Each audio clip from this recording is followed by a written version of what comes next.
cuál es nuestro propósito. ¿Qué es lo que queremos? Esto es algo que todos nosotros debemos reflexionar profundamente.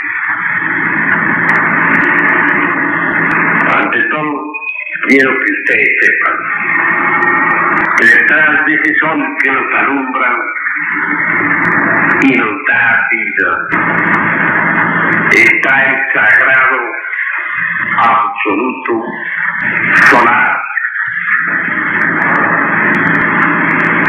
Cada uno de nos tiene en el sagrado sol absoluto la raíz misma de su ser, que nos ha hablado mucho sobre la Insop Paranibbana.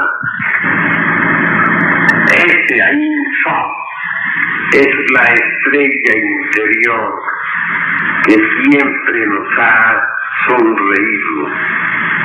Y el doctor muy sabio decía: levanto los ojos a las estrellas, de las cuales me ha de llegar el auxilio, pero yo siempre sigo la estrella que guía mi interior.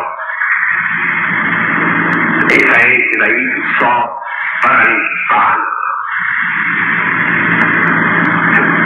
Indudablemente, mis caros hermanos, de la Insop emana el incesante hálito eterno para sí mismo, profundamente ignoto. El activo Okidano, omnipresente, omnipenetrante, omnisciente, indubitablemente de ese activo Okidano, de ese rayo tremendo que nos une a la Insop Paranibbana, ubicado, como ya dijimos, en el sagrado absoluto solar, devienen las tres fuerzas primarias. A la primera la denominaremos santo afirmar, a la segunda santo negar y a la tercera santo conciliar. En el lenguaje indostánico, a la primera podríamos llamarla Brahma, a la segunda Vishnu, a la tercera Shiva. Son las fuerzas positiva, negativa y neutra. Cada uno de nosotros en sí mismo particularmente tiene aquel rayo que lo une a la gran realidad. Cada uno de nosotros en sí mismo tiene esas tres fuerzas. En síntesis, cada uno de nosotros está conectado al sagrado absoluto solar. Si pensamos en forma macrocósmica, ya no únicamente desde el punto de vista del microcosmos hombre, veremos como el santo Okidano, omnipenetrante, omnisciente, que ha involucrado en los mundos, pero no aprisionado en los mundos. Durante la manifestación, el santo Okidano emana de sí mismo las tres fuerzas para la creación. En estas tres fuerzas, positiva, negativa, neutra, sería imposible realmente toda creación. Si observamos cuidadosamente las criaturas de toda la naturaleza, vemos de los animales unicerebrados, es decir, de un solo cerebro, tales como caracoles, tales como insectos que duran tan solo una tarde de verano, moluscos, etc. Se expresa únicamente una fuerza. En los bicerebrados o animales de orden superior, como las aves, como los cuadrúpedos, etc. Se manifiestan dos fuerzas. Mas solo en el animal intelectual, equivocadamente llamado hombre, se expresan las tres fuerzas. Por eso es que solamente el animal intelectual podría llegar a cristalizar dentro de sí mismo a las tres fuerzas primarias de la naturaleza. Y eso, precisamente eso, mis caros hermanos, es lo que quiere el sagrado absoluto solar. Es nuestro deber luchar por lograr en nosotros mismos la cristalización de esas tres fuerzas primarias de la naturaleza. Cuando alguien logra cristalizar en sí mismo las tres fuerzas primarias, indudablemente alcanza el estado logoico, llega a la meta, gana el derecho de regresar al sagrado sol absoluto. Eso, precisamente eso, es lo que quiere el sagrado absoluto solar. Realizar dentro de nosotros, en lo psicofisiológico, en lo psicosomático,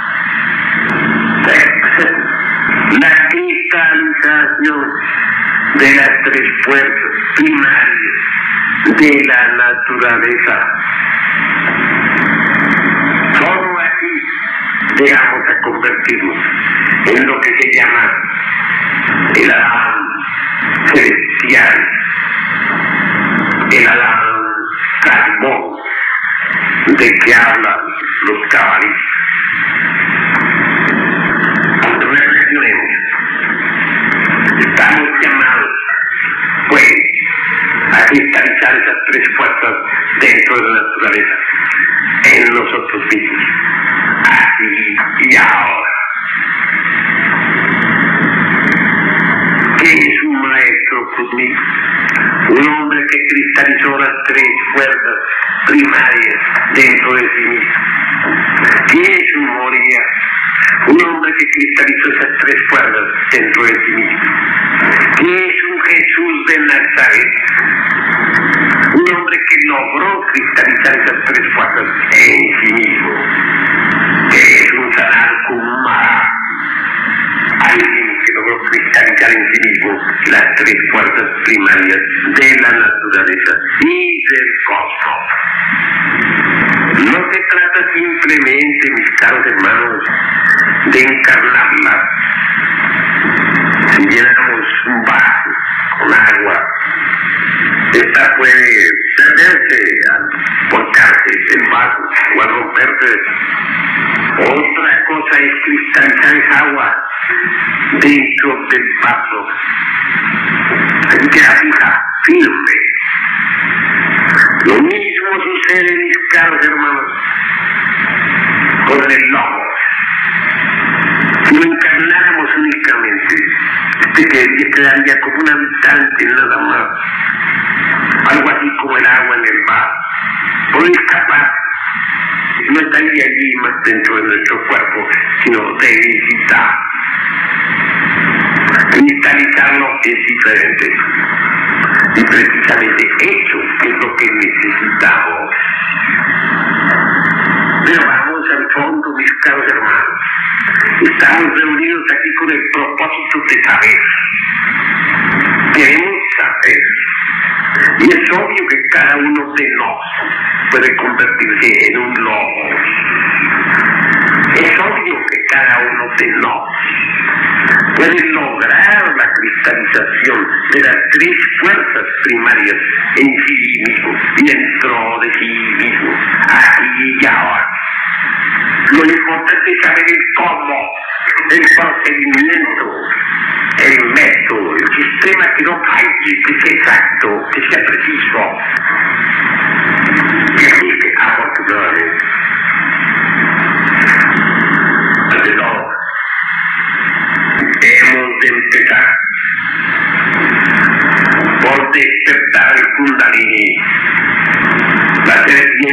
ígnea de nuestros mágicos poderes. Si es que queremos realmente lograr la cristalización de las tres fuerzas primarias dentro de nosotros mismos, aquí y ahora. Kundalini Shakti, está bien el prana, la vida. Se encuentra enroscado, como ya sabemos, 3 veces y media dentro del chakra Muladhara, el centro magnético.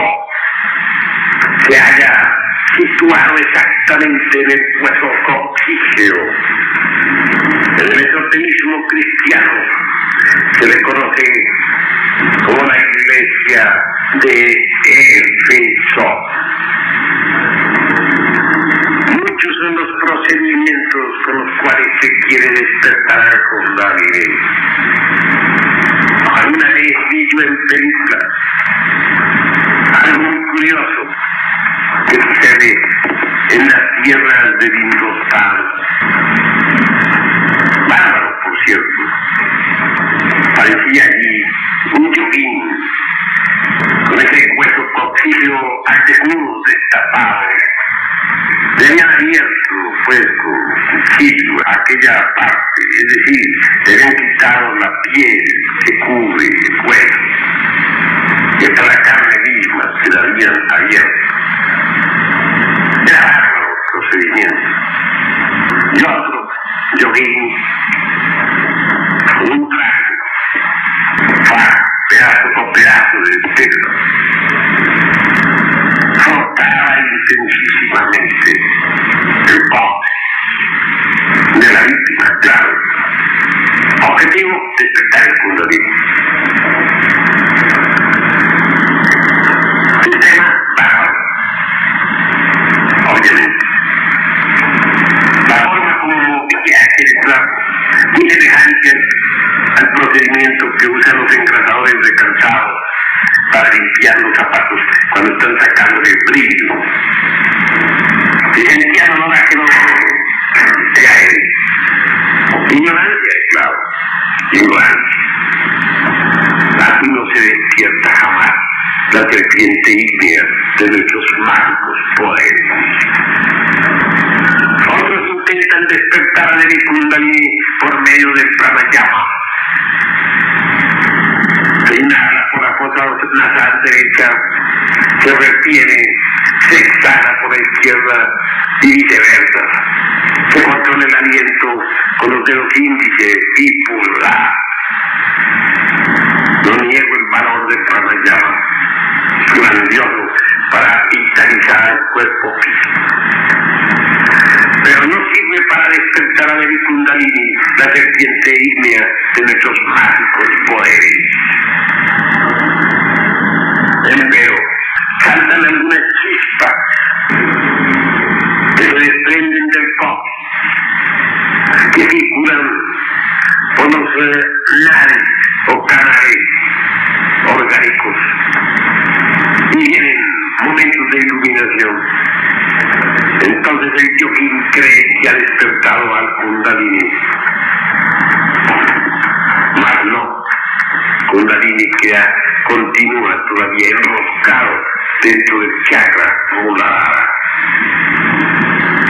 Algunos suponen que un santo varón puede extender la mano sobre el chela para que despierte la culebra india. Pero este concepto también está equivocado.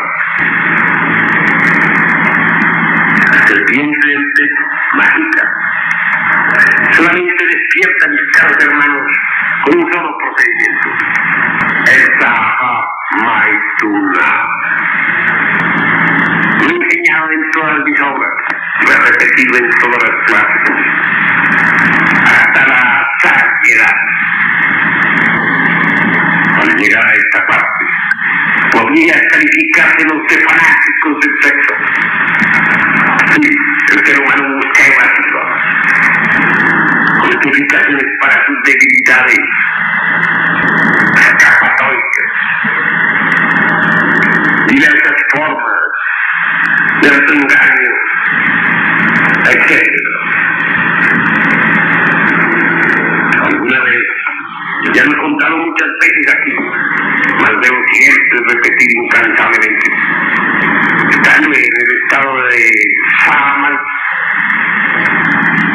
o Satori, pregunté a Devi Kundalini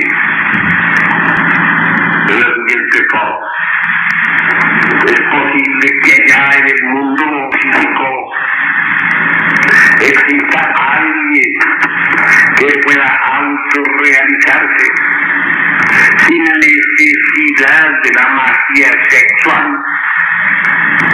La respuesta fue terrible. Imposible, hijo mío. Eso no es posible. Yo me quedé reflexionando. Cuando pensamos en tantos equivocados sinceros que abundan en el mundo y que creen que es mediante el celibato como pueden llegar a la autorrealización íntima del ser, no podemos menos que sentir verdadera compasión por la humanidad. Quienes así piensan, defienden el celibato, en el fondo no solamente ignoran, sino además ignoran que ignoran. No solamente no saben, sino además no saben que no saben. Si ellos tuvieran completamente despierto el sentido espacial, podrían verificar por sí mismos directamente la cruda realidad del animal intelectual. Entonces se darían cuenta, cabal, de que no posee realmente esos cuerpos suprasensibles de que hablan los pseudo-esoteristas y pseudo-ocultistas. Cuando alguien ya ha desarrollado realmente los chakras, estudia detenidamente al genio, puede darse cuenta cabal de que todas las personas únicamente poseen un solo cuerpo, el físico, nada. La conductal elimina en salida de los implostales la muña de parasexo. Entonces, ¿qué? Esta no es realmente más que la sección tetradimensional del mismo cuerpo físico. Y más allá de ese cuerpo físico, con su asiento vital, ¿qué es realmente lo que tienen las gentes? El ego. Sí, tienen algo más. El ego, el yo, el mí mismo, el sí mismo. Este ego puede ser confundido con el cuerpo astral. Y muchos pseudo-esoteristas y pseudo-ocultistas lo han confundido. No solamente lo confundieron en el pasado, sino que todavía lo siguen confundiendo. El ego es una suma de valores negativos, un ramo, dijéramos, de pasiones, odio, celos, desconfianza, fornicaciones, etcétera, etcétera, etcétera. Este ego no es el cuerpo astral. Llegar a evidenciar esta realidad es necesario, pero solamente es posible mediante el despertar de los chakras. Llegar a evidenciar este crudo realismo del animal intelectual es muy importante. puede verificar eso? Quien despierta a conciencia.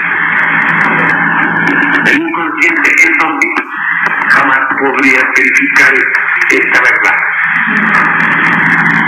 Las distintas escuelas de pensamiento pseudoesoterista y pseudocultista nos dicen que el hombre tiene un cuerpo mental. Acepto esto para el hombre, pero no podría aceptarlo para el animal intelectual equivocadamente llamado hombre. El bípedo triceratops fue un músculo racional, para ser más claro. No tiene cuerpo mental, no tiene mente. Tiene mente, que es diferente. Explico. Si el ego es una suma de agregados físicos o de entidades perniciosas que personifican a nuestros errores, es obvio que cada una de esas mismas posee una mente propia. Hablando en otros términos directos, el ego es una suma del yoes. No hay un yo, sino muchos yoes dentro de cada individuo. Esto poco lo pueden entender algunos, y sin embargo debemos entenderlo todos. El yo de la ira, el yo del odio, el yo de la fornicación, el yo de la envidia, el yo de la violencia, etcétera, etcétera, etcétera. Son diversos yoes. A simple vista no se ve, con el sentido espacial sí se ve. Quien tenga el sentido espacial podrá verificar lo que yo estoy diciendo. Y ese conjunto de yoes es muy variado y constituye el ego. Que cada uno de esos yoes tenga mente propia es error. Pues muchas las veces, cuando estamos llenos de odio, vemos negro a todos. Cuando estamos llenos de envidia, todos lo vemos verde. Nos disgusta el triunfo de los demás, etc. Cuando tenemos proyectos en la mente, parece que somos genios, así lo sentimos. Y cada yo que controla los centros capitales de la máquina orgánica se siente el amo, el señor, el único, el jefe. El individuo que jura amor eterno a una mujer, mañana es desplazado por otro yo que nada tiene que ver con ese juramento. El yo que se entusiasma por esta clase de sus estudios, que concurre aquí a este centro, mañana es desplazado por otro yo que nada tiene que ver con estos estudios. Y entonces vemos como el sujeto se retira, no vuelve. Así pues, somos máquinas manejadas por muchas entidades perversas.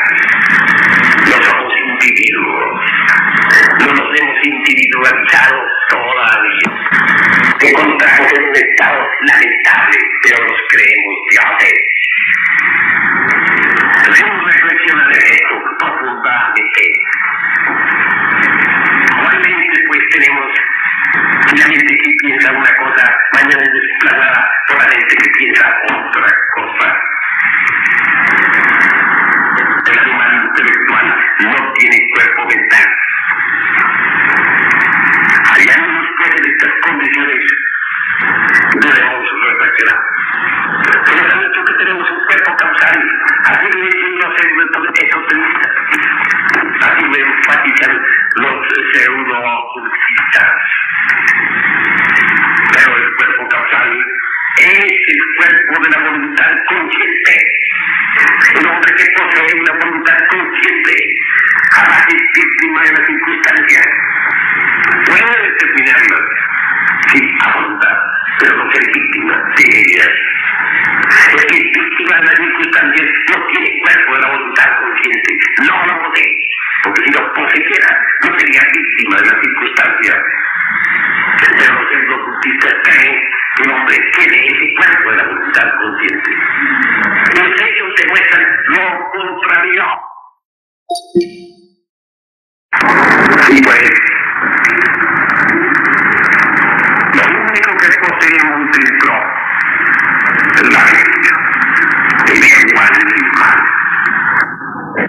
más decente que tenemos. Eso sí, me refiero a la esencia.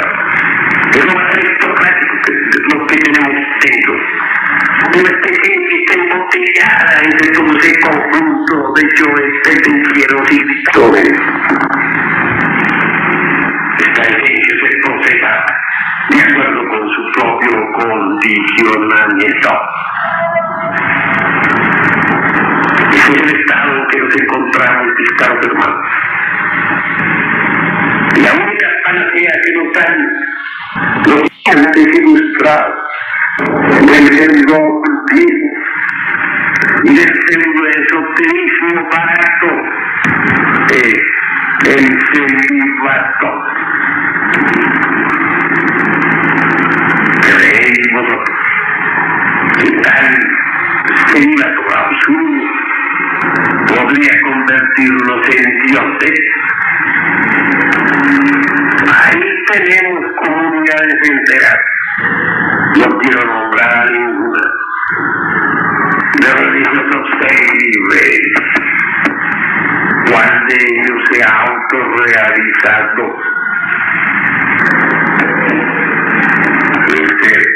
El hombre o el animal intelectual equivocadamente llamado hombre,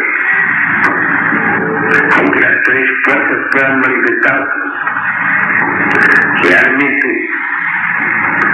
son esta activa en todo su poderío y en toda su plenitud. La primera, el santo afirmar del animal intelectual llamado mujer, está activa. La segunda fuerza, el santo negar, si se quiere hacer una creación. Obviamente se han de necesitar activar las tres fuerzas. Y ahí el misterio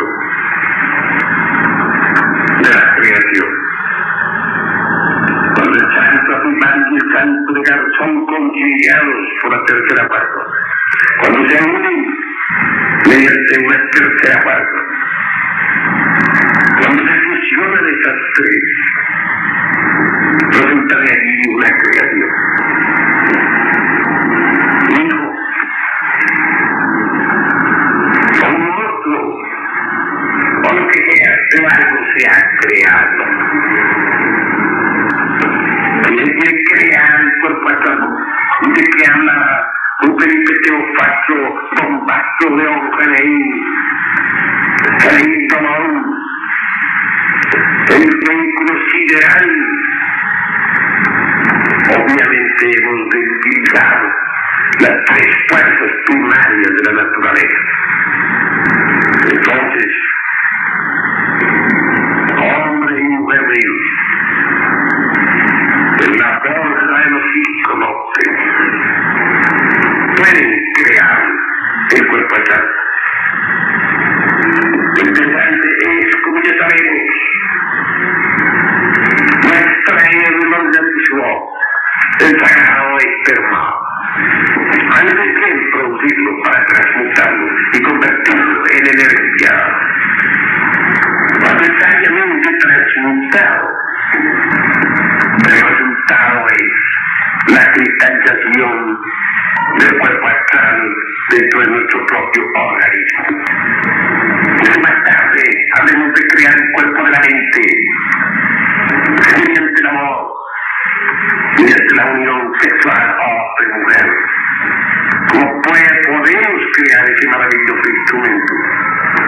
Y por último, el cuerpo de la voluntad consciente. Ya hemos hablado claramente sobre lo que es el hidrógeno sexual y sinopsis. Hemos dicho que al no gastar el esperma, al no extraerlo del organismo, el hidrógeno allí contenido, y aquí está en la figura del cuerpo astral. Hemos dicho también que tal hidrógeno, al no ser eliminado toda forma elemental, y por último en estado sano. El camino sexual para llegar a crear completamente los cuerpos existenciales superiores de la edad. Esto es lo que no saben precisamente los ignorantes y los claros. como aquel que ha creado esos cuerpos existenciales superiores, puede verdaderamente encarnar dentro de sí mismo su alma humana y convertirse en un hombre con alma, en un verdadero hombre. Y solo los hombres auténticos pueden aspirar a la autorrealización. Antes de eso, antes del verdadero, debemos convertirnos en hombres. Y pues, hermanos, la mente solamente despierta mediante el contacto sexual, y los cuerpos existenciales superiores del ser solamente pueden ser creados mediante el trabajo en la forja de los cíclopes. La animal intelectual no es hombre, pero cree serlo. Tiene dentro de su interior la semilla que desarrollada se transforma en hombre. Pero se necesita una revolución de la semilla misma para convertirnos en hombre. Después del celibato, lo contrario.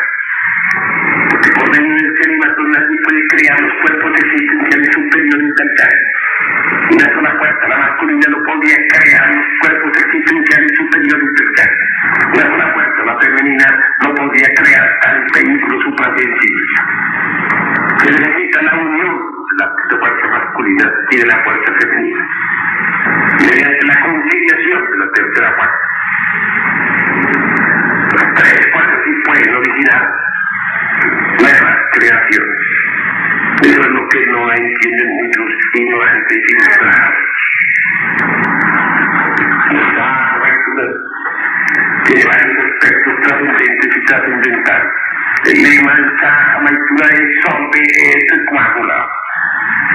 Es decir, disolver y coagular.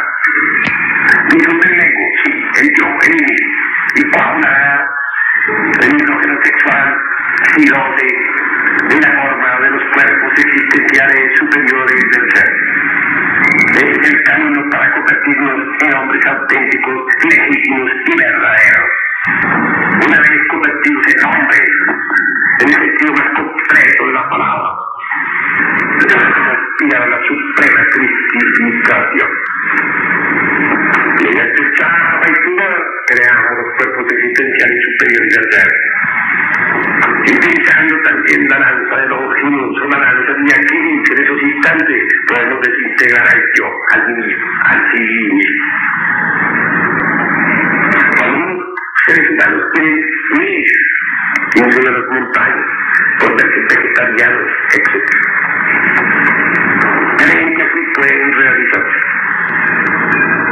Realmente les digo a ustedes lo siguiente: necesitamos vivir en sociedad en el mundo, porque en el estado de convivencia podemos autodescubrir los defectos que nosotros llevamos escondidos, afloran, necesitan alertas y vigilantes.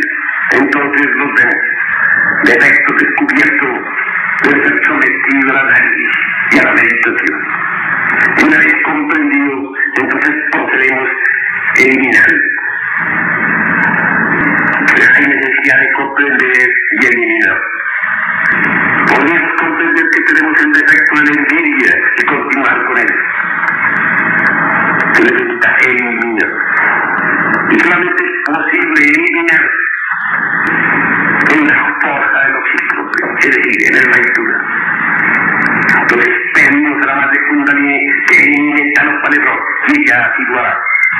Y quedaremos libres del error. Pero es extremadamente indispensable haberlo comprendido íntegramente en cada uno de los 49 niveles del subconsciente. En convivencia, pues, logramos nosotros preparar el camino para la cristalización de la segunda fase. En convivencia, preparamos el camino cristalizando la tercera fuerza, la del Espíritu Santo, la del Santo Conciliar. La cristalizamos mediante el trabajo en la forja de los hijos. En convivencia, descubrimos nuestros errores. Y tal error descubierto y eliminado es reemplazado por una virtud, por una cualidad. Entonces, en convivencia, en relación con la humanidad, vamos acumulando dentro de cada uno de nosotros los valores indispensables para la cristalización de la segunda fuerza.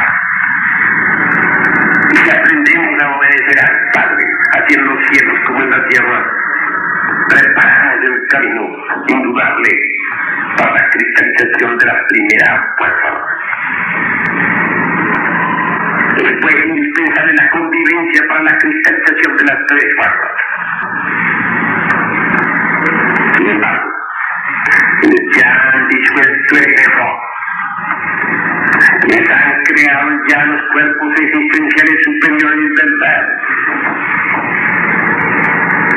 Que lo posean dentro de su sistema interior, dentro de su microcosmos íntimo, elementos subjetivos, infrahumanos. Puede darse el lujo de buscar la soledad, porque es en la soledad donde los poderes del adepto se fortifican. Sin embargo, buscar la soledad cuando todavía no hemos disuelto el ego es absurdo. Y en estos momentos a la memoria algo sobre Gautama, el Buda Sakyamuni. Gautama, el Buda, se pronunció contra el abominable órgano Kunda antiguado. Ya saben ustedes que ese órgano estuvo desarrollado en la humanidad arcaica. Me refiero a cierto fuego luciferino tenebroso que se precipita desde el cosmos hacia los infiernos atómicos del hombre. En un pasado el animal intelectual tuvo el abominable órgano Kunda antiguado excesivamente desarrollado. Claro, cuando los dioses eliminaron ese órgano, la humanidad toda quedó con los resultados de tal órgano. Las malas consecuencias de un abominable órgano convertidor son indudablemente todos esos agregados psíquicos que constituyen el ego, el mí mismo, el sí. Y Gautama, el Buda, comprendiendo eso, se pronunció contra el abominable órgano convertidor. Toda su doctrina va contra ese órgano de las abominaciones, contra esa cola satánica que los tenebrosos llevan. Su doctrina fue maravillosa. Enseñó la disolución del ego y en secreto la magia sexual. Y amonestó a sus discípulos, invitándoles al sacrificio por la humanidad. Desde que desencarnó el Buda Gautama Sakyamuni, un grupo de sectarios resolvieron crear monasterios en el Tíbet oriental. Emigraron desde la India, se establecieron en los Himalayas. Cada uno de los aspirantes emigró con su mujer, llevó su mujer, que el conglomerado era un verdadero pueblo de místicos, de Anacoreta. Cuando ya estuvieron establecidos los edificios para los grupos de aquellos ermitaños que aspiraban a la disolución del ego y que interpretaron la doctrina de Gautama en forma un poco negativa, vino la protesta de las mujeres. Ellas se horrorizaron cuando vieron esos especies, mejor dicho, de listas en que los anacoretas aquellos se iban a encerrar. La mitad del edificio tenía tales eremitas, la otra mitad estaba acomodada para los servicios generales. Pero observando aquellas extrañas eremitas, donde cada anacoreta se iba a encerrar, era algo que causaba pavor. Tratábase de pequeños cuartos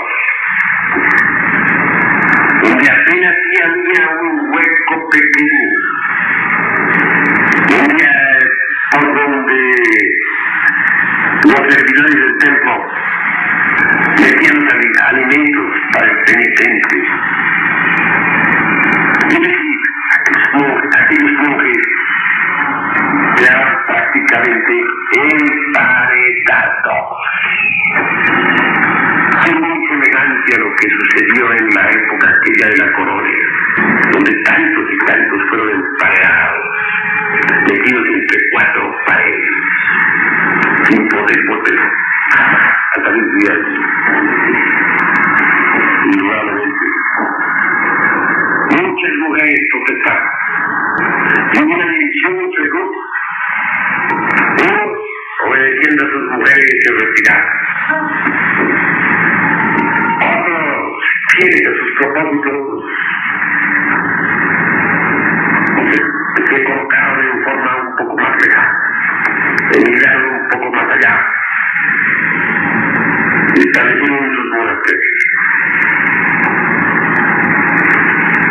Prácticamente se establecieron dos clases de monasterios. Unos que podríamos llamar ortodoxos y otros un poco más liberales. Los ortodoxos se volvieron insoportables. Cada uno se centraba en un claustro, dijéramos en una ermita de esas. Era un condenado a pena de muerte. Por un hueco se le metían los alimentos, consistentes en pan y agua. Nada. Hasta hoy, quien alcanzaba los alimentos, quien atendía a las ermitas, aspiraba naturalmente a ocupar su puesto en algún rincón de esos. Cuando algún ermitaño moría, se le sacaba de ti, se le daba sepultura o se cremaba su cuerpo. Yo, el que alcanzaba los alimentos, feliz, pasaba a reemplazar. Era pues aquello algo abominable. El objetivo era disolverle, pero de qué modo. Nosotros, mis caros hermanos, no aceptaríamos jamás una vida monacal así tan absurda. No es el camino. Lo más grave es que esos enclaustrados abandonaron a sus esposas, aspiraron a morir en sí mismos para sumergirse en el nirvana. Obvio que se trata de una pésima interpretación de la doctrina de Gautama y Buda. ¿Por qué huir de la mujer? ¿Por qué guiarla como algo pecaminoso? Por menos de ella como se puede lograr la autorrealización. ¿Por qué huir de la sociedad? Y acá tenemos de nosotros mismos. Al huir de la sociedad solo huimos de sí. Y eso es absurdo. En relación con la humanidad, en contacto con todo el mundo, es como venimos a descubrir los defectos que llevamos dentro. Y en relación con el sexo opuesto, como podemos crear los cuerpos existenciales superiores del ser. Entonces, ¿por qué huir? Muchos monjes ermitaños de la Edad Media siguieron costumbres parecidas. Ahora estamos en pleno siglo XX, iniciando la era del acuario. No se ha renunciado al ascetismo, no. La ascética de esta nueva edad es diferente. La pasada ascética huía del sexo. La de acuario busca el sexo, porque considera que el sexo está el poder maravilloso que puede transformarnos radicalmente. Nuestra ascética pues no huye del sexo, busca el sexo. La soledad es únicamente para los que ya lograron la eliminación del ego y la cristalización siquiera de la tercera parte. Pero aquellos que no poseen cuerpos existenciales superiores del ser, aquellos que manejaron con el mismo, con el sí mismo, que buscan en la soledad, porque quieren el camino del celibato, porque anhelan vivir una vida absurda como aquella de los monjes equivocados de los Himalayas, que está nuestros padres hacia una revolución de la conciencia, hacia una transformación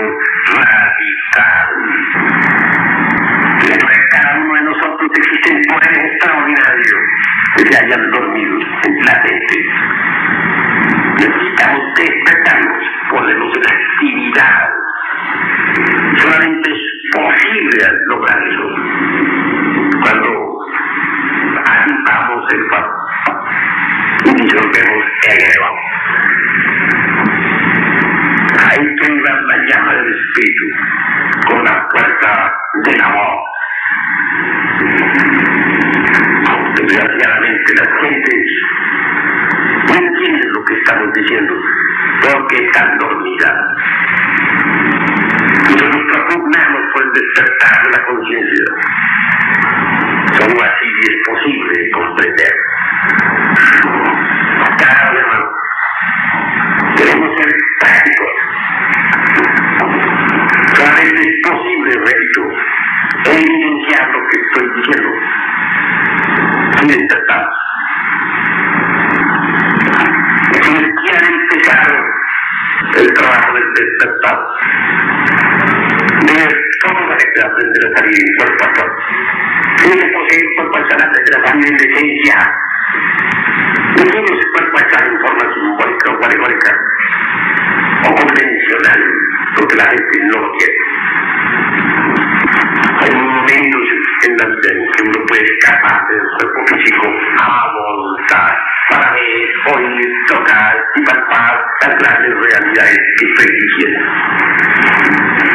Uno de los instantes significados, hermanos, es aquel que existe entre la vigilia y el sueño. En aquellos instantes en que estamos dormitando, no nos deja claro, dormitando. Podemos escapar del cuerpo físico a voluntad. Y en esos momentos nosotros estamos alertas y vigilantes como vigía en época de guerra. Podemos lograrlo. Lo importante es vigilar el sueño, convertirlo en espías de nuestro propio sueño. Y luego, al empezar las primeras ensoñaciones, sintiéndonos el espíritu fluido, algo intangible, levantarnos de la cama, almarlo así, debe traducirse esto en hechos. No se trata de pensar que se va a levantar, no de pensar que está pensando, etc. Lo que interesa es hacerlo.